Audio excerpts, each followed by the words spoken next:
नमस्कार, आप सभी का स्वागत है हमारे चैनल में। तो दोस्तों जुड़ चुका हूं मैं यहां पर आप सभी के लिए जेटेट परीक्षा 2024-25 की तैयारी को लेकर के। तो जो भी शिक्षक बंधु जेटेट परीक्षा की तैयारी कर रहे हैं तो उनके लिए देखिए सबसे बड़ी महत्वपूर्ण बात क्या होगी कि देखिए पढ़ने के लिए सबसे पहले आपको सोचना पड़ता है कि किस पुस्तक को पढ़ें, कहाँ से नोट्स लें और क्या पढ़ें कि कम समय में अच्छा तैयारी करके यहाँ पर रिजल्ट ला सके, क्योंकि जेटेट परीक्षा बार बार आयोजित नहीं होती है और एक बार समय जाने के बाद दोबारा आपको नहीं मिलता है।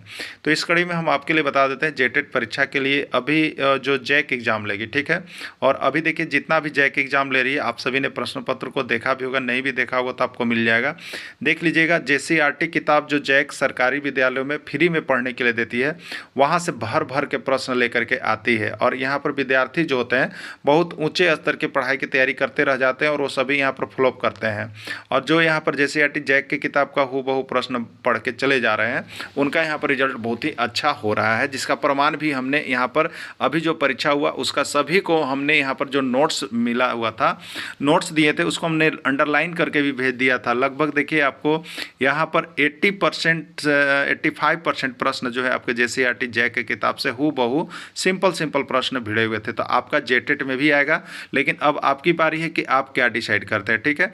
यदि आप कहीं से गाइड लेके पढ़ रहे हैं तो गाइड तो देखिए बहुत ही आपको कमज़ोर बना देगा, ठीक है। बहुत ज़्यादा पढ़िएगा बहुत कम आएगा। आप JCERT किताब का अगर आपके पास समय है तो नोट्स बनाइएगा, और यदि नोट्स नहीं बना पाते हैं तो देखिए हम आपके लिए इसी कड़ी पर काम करते हैं। हम आपको सारे नोट्स PDF और वीडियो यहाँ पर JCERT जैक के किताब का हर चैप्टर क्लास 6 से लेकर के 11 तक, अभी 10 तक तो देखिए कंप्लीट है, 11 का बन रहा है, 10 तक से ही आपका ऐसे जेटेट परीक्षा में रहेगा। तो 10 तक का 100% कंप्लीट नोट्स हर चैप्टर से मिलेगा। और अभी हर जिस चैप्टर से आएगा अगर एग्जाम में प्रश्न तो उस चैप्टर से वहाँ से प्रश्न आपके एग्जाम में रहेगा ही रहेगा। तो ये हैंड रिटेन नोट्स है, आपको अब पूरा अंदर से निचोड़ करके बनाया गया है। इसकी प्रामाणिकता भी हो गई है अभी परीक्षा में बहुत हद तक, यानी 85-90% प्रश्न उसी नोट से भिड़े भी थे। तो आप सभी देख भी लिए होंगे।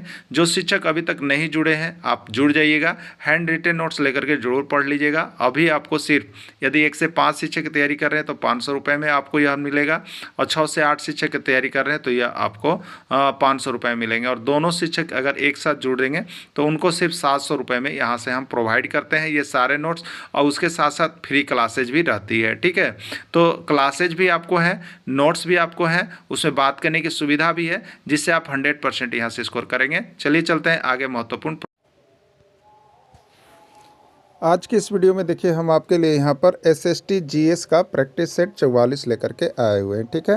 यदि आप सभी ने SST GS का प्रैक्टिस सेट 1 से लेकर के 43 तक नहीं देखा है, इसके PDF नहीं लिए हैं, तो आप सभी को यहाँ पर PDF ले लीजिएगा, प्रैक्टिस जरूर कर लीजिएगा, ठीक है। क्योंकि देखिए ये जो प्रैक्टिस सेट आपको बनाया है, देख रहे हैं आप, हैंड रिटेन नोट्स है, और ये ओनली फॉर आपका JCERT जो जैक जो किताब फ्री में देता है उस किताब से बनाया हुआ है। और यहाँ से अभी तक जो जैक ने 2-3 अभी जो एग्ज़ाम लिए हैं वो सभी यहाँ से भर भर के प्रश्न पूछे किताब से ही, ठीक है। किताब से ही पूछे, किताब से एक भी प्रश्न बाहर नहीं गया। और बाहर का जितने लोग तैयारी करते रह गए उनका मार्क्स खराब हुआ, लेकिन जो लोग यहाँ से पढ़ के गए थे, आपको बता दें यहाँ से 85 से 90% प्रश्न एकदम यही किताब से JCERT का और इसी नोट से भर भर के आया है, ठीक है। तो आप सभी भी तैयारी कर लीजिएगा, समय रहते, नहीं तो मौका चुकने पर दोबारा कोई उपाय नहीं होता है, और झारखंड में जेटेट इतना जल्द होता नहीं है, ठीक है। इसलिए आप सभी यहाँ से ले लीजिएगा। सिर्फ 500 रुपये में आपको हम सारा चीज़ प्रोवाइड कर दे रहे हैं, क्षेत्रीय भाषा को छोड़ करके सभी कुछ 500 रुपये में आपको मिल जाएंगे। आप जरूर संपर्क कर लीजिएगा, ठीक है। देखिए अगर आप 1 से 5 के शिक्षक हैं तो आपके लिए यह अभी जो सिलेबस है उसमें GS के अंतर्गत काम करेगा, और यदि 6 से 8 के शिक्षक हैं तो वो आपके लिए सामाजिक विज्ञान और भाषा शिक्षक दोनों में काम करेगा, ठीक है। तो तीनों प्रकार के शिक्षक इसकी तैयारी करेंगे जुड़ करके, और जो अभी तक नहीं जुड़े हैं जुड़ जाइएगा, परीक्षा बहुत जल्द है, ठीक है। पहला प्रश्न है, सौर ऊर्जा का उपयोग किया जाता है, सौर ऊर्जा का उपयोग किया जाता है सौर कुकर में, सौर तापक में, सोलर ड्रायर में, या सभी में, ठीक है। तो देखिए हमारा जो सौर ऊर्जा किसको कहते हैं? सूर्य से प्राप्त ऊर्जा। जो ऊर्जा हमें सूर्य से प्राप्त होती है उस ऊर्जा को हम लोग सौर ऊर्जा कहते हैं, ठीक है। तो ये सौर ऊर्जा जो होता है, सोलर एनर्जी, उसका उपयोग हम लोग किस चीज़ में करते हैं? सोलर कुकर, सौर तापक, सोलर ड्रायर, या सभी? तो देखिए इसका राइट आंसर सभी हो जाएगा, क्योंकि सौर ऊर्जा के लिए जो हम लोग को सोलर प्लेट बना हुआ है उसका उपयोग करके हम इस सभी में उपयोग करते हैं, ठीक है। इसलिए इसका राइट आंसर सभी हो जाएगा। अगला प्रश्न है, विश्व का सबसे बड़ा पवन ऊर्जा उत्पादक देश है। विश्व का सबसे बड़ा पवन ऊर्जा, देखिए आजकल यहाँ पर ऊर्जा के रूप में जो होता है, एक तो जिससे परंपरागत ऊर्जा का स्रोत होता है, आप पढ़े होंगे इसके पहले, एक परंपरागत ऊर्जा का स्रोत होता है, लेकिन अब कुछ ऐसे भी गैर वैकल्पिक स्रोत ऊर्जा का बनाए जा रहे हैं कि बगैर परंपरागत ऊर्जा स्रोत कुछ समय के बाद क्या हो सकते हैं, समाप्त हो सकते हैं, ठीक है। इसलिए इन पर जो है निर्भरता क्या करना है, कम करना है। इस पर सरकार को निर्भरता क्या करना है, कम करना है। तो ये परंपरागत ऊर्जा स्रोत से हट करके जो और भी ऊर्जा के स्रोत विकल्प बनाए जा रहे हैं उसी को हम लोग कहते हैं गैर परंपरागत ऊर्जा स्रोत, जिसकी एक बार समाप्त भी हो जाए तो यहाँ पर हम लोग काम कर सकें। तो उसी कड़ी में एक है आपका पवन ऊर्जा, ठीक है। तो पवन ऊर्जा का सबसे बड़ा उत्पादक देश कौन है, आपसे पूछा गया है। तो इसका राइट आंसर हो जाता है देखिए चीन। पवन ऊर्जा का सबसे बड़ा उत्पादक देश चीन है। यहाँ पर पवन का इस्तेमाल करके ऊर्जा के रूप में बनाया जा रहा है। भारत में पवन ऊर्जा का उत्पादन सबसे अधिक कहाँ होता है, किस राज्य में होता है पवन ऊर्जा का? तमिलनाडु, गुजरात, राजस्थान या कोई नहीं, ठीक है। तो पवन ऊर्जा का भारत में अगर देखा जाए, ठीक है, भारत में यदि देखा जाए तो भारत में पवन ऊर्जा का सबसे अधिक उत्पादक जो होता है वो तमिलनाडु में होता है। कहाँ होता है? तमिलनाडु में होता है। परमाणु ऊर्जा से जुड़ी हुई धातु कौन कौन है? परमाणु ऊर्जा, ठीक है, परमाणु एटॉमिक एनर्जी से जुड़ी हुई धातु कौन कौन है? यूरेनियम, थोरियम, ए और बी दोनों या कोई नहीं, ठीक है। तो परमाणु ऊर्जा से जुड़ी हुई धातु ये दोनों है, यूरेनियम और थोरियम दोनों है। राइट आंसर इसका ए और बी दोनों हो जाएगा। क्लियर। अगला है, चीनी यात्री ह्वेनसांग किसके शासनकाल में भारत आया? चीनी यात्री ह्वेनसांग किसके शासनकाल में भारत आया, ठीक है। चंद्रगुप्त द्वितीय, हर्षवर्धन, विक्रमादित्य या चाणक्य, ठीक है। देखिए चीनी यात्री ह्वेनसांग, ये बता देते हैं, ये जेएसएससी में झारखंड में जो एग्ज़ाम हुआ उसमें 3 बार आया, ठीक है। और आपका जेटेट में 1 बार आया हुआ है, लेकिन प्रश्न घुमा के थोड़ा पूछा गया था, ठीक है। तो चीनी यात्री ह्वेनसांग किसके शासनकाल में भारत आया था? तो हर्षवर्धन के शासनकाल में भारत आया था, ठीक है। देखिए इसको एक ट्रिक के माध्यम से भी आप याद कर सकते हैं, ठीक है। ट्रिक के माध्यम से याद करते हैं। घर में आप हवन करते हैं ना, तो हवन किस लिए किया जाता है? हर्ष के लिए। हवन किसके लिए किया जाता है? हर्ष या खुशी के लिए। तो वही हम लोग याद करते हैं कि हवन से हर्ष होता है, हवन से हर्ष होता है, ठीक है। तो हवन का मतलब देखिए हो गया ह्वेनसांग। हवन का मतलब क्या हो गया? ह्वेनसांग। और ह्वेनसांग किसके शासनकाल में? तो हर्ष का मतलब है हर्षवर्धन। हर्ष का मतलब हर्षवर्धन, ठीक है। तो ह्वेनसांग हर्षवर्धन के शासनकाल में भारत आया, ठीक है। तो चीनी यात्री ह्वेनसांग किसके शासनकाल में भारत आया? तो ह्वेनसांग के शासनकाल में चीनी यात्री ह्वेनसांग जो है हर्षवर्धन के शासनकाल में भारत आया। तो याद हो गया होगा आप सभी को, क्या होता है? हवन से हर्ष होता है, हवन से हर्ष होता है, ठीक है। हवन से हर्ष होता है, यानी ह्वेनसांग किसके शासनकाल में भारत आया? तो ह्वेनसांग हर्षवर्धन के शासनकाल में भारत आया था। क्लियर हो गया। चलिए अगला देखिएगा। यहाँ पर आपको नोट्स में भी देखिए जहाँ जहाँ जैसा जरूरी रहता है ट्रिक की हम करते रहते हैं, देखिए बना हुआ है। हवन से हर्ष होता है, ह्वेनसांग हर्षवर्धन के शासनकाल में भारत आया। क्लियर। चलिए, हर्षवर्धन की जीवनी किस में लिखी हुई है? हर्षवर्धन की जीवनी किस में लिखी हुई है? हर्षनामा, हर्षचरित्र, हमसफर या कोई नहीं, ठीक है। हर्षवर्धन की जीवनी देखिए आपका हर्षनामा में लिखा हुआ है, हर्षचरित्र में, ठीक है। हर्षवर्धन की जीवनी किस में लिखा हुआ है? हर्षनामा, हर्षचरित्र, हमसफर, यानी हर्षचरित्र में। किस में? हर्षचरित्र में लिखा हुआ है, ठीक है। हर्षचरित्र इसका राइट आंसर होगा। हर्षवर्धन ने किसकी रचना की? हर्षवर्धन ने किसकी रचना की? नागानंद की, रत्नावली की, प्रियदर्शिका की या सभी? तो देखिए हर्षवर्धन ने ये सभी की रचना की है, नागानंद की भी, रत्नावली की भी, प्रियदर्शिका की भी, ये सभी रचना की है। नहीं, राइट आंसर इसका सभी होगा। और यह सभी क्या चीज़ है? यह सभी नाटक हैं, ठीक है। चलिए अब राजनीति शास्त्र के अंतर्गत हम लोग आते हैं। नगर निगम की बैठक की अध्यक्षता कौन करता है? जो हमारे यहाँ नगर निगम होता है उसकी बैठक की अध्यक्षता कौन करता है? मेयर, उपमेयर, वार्ड सदस्य या कोई नहीं, ठीक है। नगर निगम जो होता है उसमें मेयर और उपमेयर होते हैं, तो उसकी बैठक की अध्यक्षता मेयर करता है, ठीक है। बैठक की अध्यक्षता कौन करता है? मेयर करता है। अगला प्रश्न है, मेयर की अनुपस्थिति में बैठक की अध्यक्षता कौन करता है? जब मेयर अनुपस्थित रहे और वहाँ बैठक की अध्यक्षता करना है तो उसकी अध्यक्षता कौन करेगा? मेयर, उपमेयर, डीडीसी या वार्ड सदस्य, ठीक है। तो मेयर की अनुपस्थिति में बैठक की अध्यक्षता जो करेगा वो आपका हो जाएगा उपमेयर। कौन हो जाएगा? उपमेयर करता है, ठीक है। झारखंड में कितने नगर निगम है आपको बताना है। झारखंड में कितने नगर निगम है, 1 है, 7 है, 8 है या 9 है। ठीक है, तो झारखंड में नगर निगम की संख्या कितनी है, तो झारखंड में नगर निगम की संख्या 9 है। ठीक है, कितनी है, 9 है। भारत में यूरेनियम का भंडार किस राज्य में पाया जाता है, भारत में यूरेनियम का भंडार किस राज्य में पाया जाता है, राजस्थान, झारखंड, ए और बी दोनों या कोई नहीं। ठीक है, तो देखिए भारत में यूरेनियम जो है राजस्थान में भी पाया जाता है और यूरेनियम झारखंड में भी पाया जाता है। ठीक है, लेकिन सबसे ज़्यादा जो प्रश्न पूछता है वो झारखंड वाला पूछा जाता है। ठीक है, और ये यूरेनियम वाला प्रश्न तो जेटेट में भी आया हुआ था आपका 2012 में। ठीक है, जेटेट 2012 में भी आया हुआ था, इसलिए यूरेनियम वाला प्रश्न एक घुमा फिरा के देखिए आपको पूछ ही देता है। ठीक है, और ये कहाँ मिलेगा, तो आपको JCERT किताब में जाइएगा भूगोल में, भूगोल सेक्शन में आपको वहीं पर मिलेगा, क्लास 8 में। कहाँ मिलेगा, क्लास 8 का भूगोल में चले जाइएगा। ठीक है, देखिए तो राजस्थान और झारखंड दोनों, यानी राइट आंसर इसका क्या हो जाएगा, सी हो जाएगा। क्लियर हो गया। चलिए अगला देखिएगा, यूरेनियम का भंडार झारखंड में कहाँ पाया जाता है। देखिए यही प्रश्न आता है, प्रश्न यही आता है। ये प्रश्न JSSC में 5 बार आ गया है। JSSC में झारखंड में जो एग्जाम हुए उसमें हर एक बार देखिएगा तो प्रश्न छपा हुआ मिल रहा था यूरेनियम वाला, समझे, यूरेनियम वाला मिल रहा था। तो ये यूरेनियम वाला प्रश्न आपका रहेगा कि यूरेनियम का भंडार झारखंड में कहाँ पाया जाता है, जादूगोड़ा, कर्णपुरा, आम्रपाली या कोई नहीं। ठीक है, तो यूरेनियम का भंडार झारखंड के जादूगोड़ा में पाया जाता है। ठीक है, यूरेनियम कहाँ पाया जाता है, झारखंड के जादूगोड़ा में पाया जाता है। याद रखिएगा, जादूगोड़ा, जादूगोड़ा यूरेनियम के लिए प्रसिद्ध है। ये भी प्रश्न इसी को देखिए घुमाता है, क्या घुमाता है कि जादूगोड़ा किस लिए प्रसिद्ध है, तो जादूगोड़ा यूरेनियम के लिए। और यूरेनियम कहाँ मिलेगा, तो जादूगोड़ा। यही दो याद रखें, यूरेनियम का जादूगोड़ा और जादूगोड़ा का यूरेनियम। क्लियर। तो यूरेनियम का भंडार झारखंड में कहाँ पाया जाता है, जादूगोड़ा में पाया जाता है। एकदम बहुत MPVI प्रश्न है, हो सके कि आपके एग्जाम में आ जाए। ठीक ना। देखिए अब देखिएगा, यहाँ पर नोट बना दिए हैं कि जादूगोड़ा कहाँ है, आपको दिमाग में ये चीज़ हो रहना भी चाहिए। तो देखिए यहाँ पर नोट्स बना हुआ है, झारखंड के पूर्वी सिंहभूम जिला में स्थित जादूगोड़ा में यूरेनियम का भंडार पाया जाता है। झारखंड के पूर्वी सिंहभूम जिला में स्थित जादूगोड़ा, ये जादूगोड़ा कहाँ पाया जाता है, तो झारखंड में है। झारखंड में स्थान है, झारखंड में कहाँ, तो पूर्वी सिंहभूम जिला में है। ठीक है, और जादूगोड़ा में क्या पाया जाता है, यूरेनियम पाया जाता है। पूर्वी सिंहभूम जिला किस राज्य में है, झारखंड में है। ठीक है, क्लियर हो गया ना। तो यूरेनियम वाला एकदम क्लियर रहिएगा। झारखंड में जादूगोड़ा किस लिए प्रसिद्ध है, लीजिए यह प्रश्न आपका जेटेट में आया हुआ था, यही प्रश्न आपका जेटेट 2012 में आया हुआ था। ठीक है, यही प्रश्न। ठीक है, कि झारखंड में जादूगोड़ा किस लिए प्रसिद्ध है, ठीक है, यूरेनियम के लिए। किसके लिए प्रसिद्ध है, यूरेनियम के लिए ना। क्लियर हो गया, जादूगोड़ा यूरेनियम के लिए प्रसिद्ध है।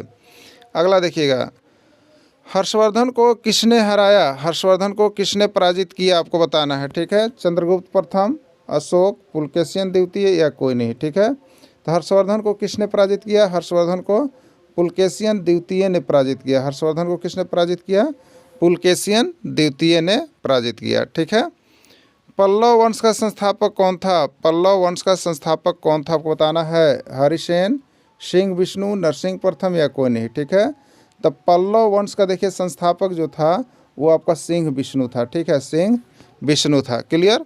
चलिए अगला देखिएगा, पल्लवों की राजधानी कहाँ थी, पल्लवों की राजधानी कहाँ थी, कश्मीर, चिलकारम, कांचीपुरम, गोपुरम। ठीक है, पल्लवों की राजधानी कहाँ थी, कश्मीर, चिलकारम, कांचीपुरम, कोई नहीं। ठीक है, तो पल्लव की राजधानी कांचीपुरम थी। पल्लवों की राजधानी कहाँ थी, कांचीपुरम थी। कांचीपुरम वर्तमान में किसके लिए प्रसिद्ध है, कांचीपुरम वर्तमान में किसके लिए प्रसिद्ध है, सिल्क उत्पादन के लिए, कपड़ा उत्पादन के लिए, रेशे उत्पादन के लिए या कोई नहीं। ठीक है, तो कांचीपुरम वर्तमान में जो है आपका सिल्क उत्पादन के लिए प्रसिद्ध है। ठीक है, नगर परिषद का गठन प्राय वैसे क्षेत्रों में किया जाता है जहाँ की आबादी होती है। देखिए हम लोग यहाँ पर 3 को पढ़ रहे हैं, कौन कौन पढ़ रहे हैं, तो नगर निगम, नगर परिषद और पंचायत। ठीक है, तो नगर निगम के लिए तो आबादी 1.5 लाख से अधिक होना चाहिए, और नगर परिषद का गठन कैसे क्षेत्रों में किया जाएगा जहाँ की आबादी कितनी होगी, 12,000 से 40,000, 40,000 से अधिक कोई नहीं। ठीक है, तो यहाँ पर देखिए नीचे और ऑप्शन है, 40,000 से अधिक और 1.5 लाख से कम, 30,000 से अधिक कोई नहीं। ठीक है, तो नगर परिषद देखिए गठन वैसे क्षेत्रों में क्या किया जाएगा जहाँ की आबादी 40,000 से अधिक होगी और 1.5 लाख से कम होगा। ठीक है, 1.5 लाख से अधिक होगा तो वहाँ क्या होगा, नगर पालिका का गठन होगा। वहाँ पर क्या होगा, नगर निगम का, किसका गठन होगा, नगर निगम का गठन होगा। सॉरी, नगर निगम का गठन होगा। 1.5 लाख से अधिक होगा तो नगर निगम का गठन होगा। क्लियर। और 40,000 से 1.5 लाख के नीचे तक होगा तो नगर परिषद का गठन होगा। ठीक है, याद रख लीजिएगा, प्रश्न आए हुए थे। अगला प्रश्न है, नगर पंचायत की स्थापना वैसे क्षेत्रों में की जाती है जहाँ की आबादी होती है 12,000 से 40,000 के बीच, 40,000 से अधिक, 1.5 लाख से कम, 50,000 से अधिक, कोई नहीं। ठीक है, इसका राइट आंसर हो जाएगा 12,000 से 40,000 के बीच होना चाहिए। ठीक है, 12,000 से 40,000 के बीच। तो इसमें 3 देखिए डाटा बना, आपका 3 डाटा बना ना। एक बना 12,000 से 40,000 के बीच, एक बना 40,000 से अधिक और 1.5 लाख से कम बना। ठीक है, ये बना, और एक बना 1.5 लाख से अधिक, 3 को बना। तो ये हो गया नगर निगम, ये हो गया नगर परिषद, ये हो गया नगर पंचायत। तीनों को याद रख लीजिएगा। ठीक है, तीनों ही जरूरी है, कुछ न कुछ एक आ जाता है इसे। पंचायती राज व्यवस्था के सुधार हेतु गठित प्रमुख समिति कौन है? बलवंत राय मेहता समिति, अशोक मेहता समिति, ए और बी दोनों, या कोई नहीं। ठीक है, तो हमारे यहाँ जो पंचायती राज व्यवस्था लागू की गई थी उसके प्रमुख समिति में बलवंत राय मेहता समिति, अशोक मेहता समिति, ए और बी दोनों। तो इसमें राइट आंसर हो जाएगा ए और बी दोनों। ठीक है, चलिए अगला देखिएगा।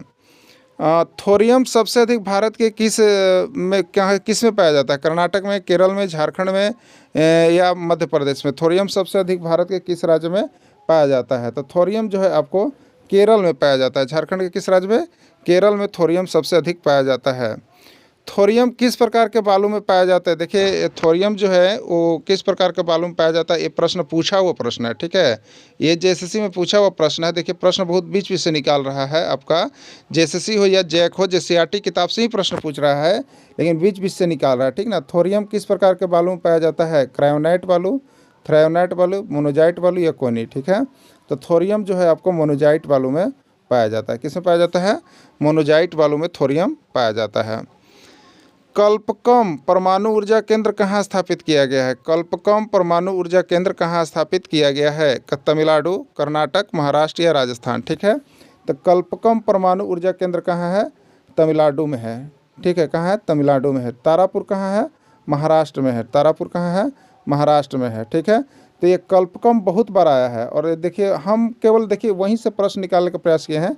प्रश्न परमाणु ऊर्जा केंद्र बहुत ज़्यादा है, आपको ये बता दे रहे हैं, लेकिन हम केवल उस प्रश्न को यहाँ पर लेके आए हैं जो आपकी किताब में ऑथेंटिक किए गए हैं। किताब में ये बात कही गई है, छपा हुआ है किताब में कहीं, वो बीच बीच से हम निकाल के आपको दे रहे हैं। क्योंकि देखिए हो क्या रहा ना कि प्रश्न तो मान लीजिए अनलिमिटेड है, असीमित है, इसकी कोई नहीं है कि इतना प्रश्न होगा, लेकिन यहाँ पर उसको कोई फायदा नहीं अभी दे रहा है जैक, उसका कोई बेनिफिट आपको नहीं दे रहा है कि आप बहुत बड़ा ग्रंथ के जानकार हैं कि नहीं, लेकिन आपको ये देख रहा है कि जेसीईआरटी आपने पढ़ा है कि नहीं हमारे राज्य का। ठीक है, क्योंकि बाहर के भी जो लोग होते हैं ना नहीं पढ़ पाते हैं और प्रश्न यहाँ से भर के देता है, इसलिए।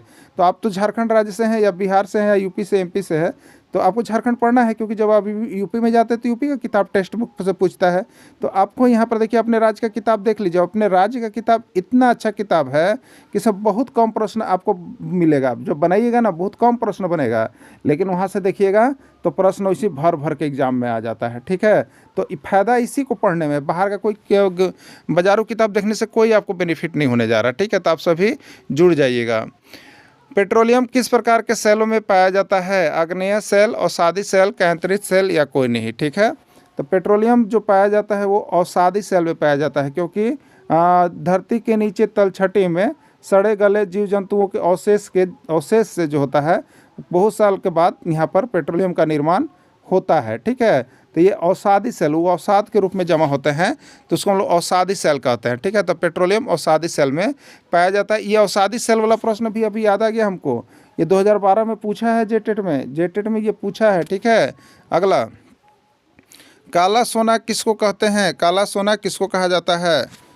कोयला, पेट्रोलियम, कोल गैस, या कोई नहीं? ठीक है, देखिए ये प्रश्न आपका जेटेट 2016 में पूछ दिया है, और यहाँ से जानते हैं अधिकतर क्या हुआ था? काला सोना सब कोई कोयला को मार के आया था, बहुत बहुत बहुत लोग कोयला मारे थे। शायद आपको भी अभी आंसर कोयले आ रहा होगा याद। ठीक है, लेकिन भूल जाइए, इसका आंसर दूसरा है। काला सोना पेट्रोलियम को कहा जाता है, याद रखिएगा, काला सोना पेट्रोलियम को, और काला हीरा देखिए कहा जाता है कोयला को। दिमाग में बिठाइएगा, दोनों दो चीज़ है। काला हीरा में कोयला जाएगा, काला सोना में पेट्रोलियम जाएगा। क्लियर हो गया होगा दिमाग में? नहीं तो कंफ्यूज में रहिएगा ना, तो सब गलती मराता है भाई जी। ठीक है, इसलिए याद रखिएगा, काला सोना पेट्रोलियम और काला हीरा, काला हीरा क्या चीज़? कोयला, यही है। ठीक है, चलिए क्लियर हो गया। भारत में पेट्रोलियम उत्पादक प्रमुख क्षेत्र है। भारत में पेट्रोलियम का उत्पादन कहाँ कहाँ होता है आपको बताना है, ठीक है। असम का डिगबोई ये पेट्रोल उत्पादक क्षेत्र है। बॉम्बे है, ये भी पेट्रोल उत्पादक क्षेत्र है। गुजरात का खंभात खाड़ी ये भी पेट्रोल उत्पादक क्षेत्र है। तीनों, ठीक है। यानी राइट आंसर इसका सभी होगा। राइट आंसर इसका सभी होगा। सभी जगहों पर ये उत्पादक क्षेत्र है। पंचायती राज व्यवस्था की प्रशासनिक इकाई कौन है आपको बताना है कि जो हमारा पंचायती राज व्यवस्था है उसका प्रशासनिक इकाई कौन होता है। ग्राम पंचायत, राज्य पंचायत, राष्ट्र पंचायत या कोई नहीं, ठीक है। तो पंचायती राज व्यवस्था की प्रशासनिक इकाई जो है वो आपका है ग्राम पंचायत, ठीक है। वो आपका क्या है, ग्राम पंचायत। ग्राम पंचायत का प्रधान कौन होता है आपको बताना है। ग्राम पंचायत का प्रधान कौन होता है, मुखिया, सरपंच, वार्ड सदस्य, जिला परिषद, ठीक है। तो ग्राम पंचायत का प्रधान कौन होता है, मुखिया होता है। ग्राम पंचायत का प्रधान कौन होता है, मुखिया होता है, याद रखिएगा, ठीक है।